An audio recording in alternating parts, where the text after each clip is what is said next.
కూరలవ్వ అని ఒక ఆవిడ ఉండేది. ఆవిడ పాపం ఆకుకూరలు తెచ్చి ఉడికించి రమణ మహర్షికి పెడుతూ ఉండేది అరుణాచల పర్వతం మీద ఉన్నప్పుడు.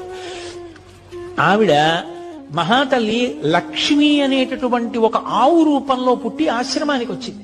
మహర్షి చెప్తూ ఉండేవారు, ఈవిడ కూరలవ్వ ఇప్పుడు లక్ష్మి అన్న గోవుగా వచ్చిందని చెప్పేవారు.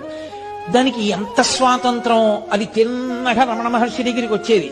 ఆయన కౌపీనం ఒకటే పెట్టుకుని కూర్చుని ఉండేవారు. ఆయన ఒళ్ళంతా నాకేసేది. నాకేస్తే నాలుక గరుగ్గా ఉంటుందేమో, ఆయన ఒళ్ళు ఎర్రగా అయిపోయేది. ఎర్రగా అయిపోయిన తర్వాత వెళ్ళిపోయేది.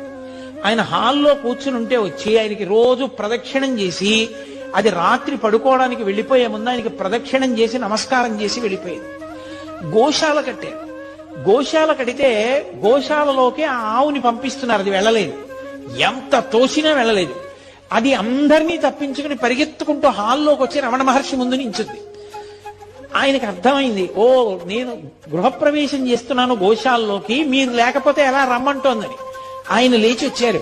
ఎందుకు దాన్ని అలా ఇబ్బంది పెడతారు, అది నేను వచ్చాక గృహప్రవేశం చేస్తానంటోందన్నారు. అప్పుడు భగవానులతో కలిసి అది గృహప్రవేశం చేసింది. దానికి అంత చేరిక, ఎంతమందిలో ఉన్నా సరే అది టీవీగా నడిచి వచ్చి రమణ మహర్షి దగ్గరికి వచ్చి ఆయన్ని నాకేసి ఆయనకి ప్రదక్షిణం చేసి నమస్కారం చేసి వెళ్ళిపోయింది. ఆఖరణ దానికి ప్రాణం పోయేటప్పుడు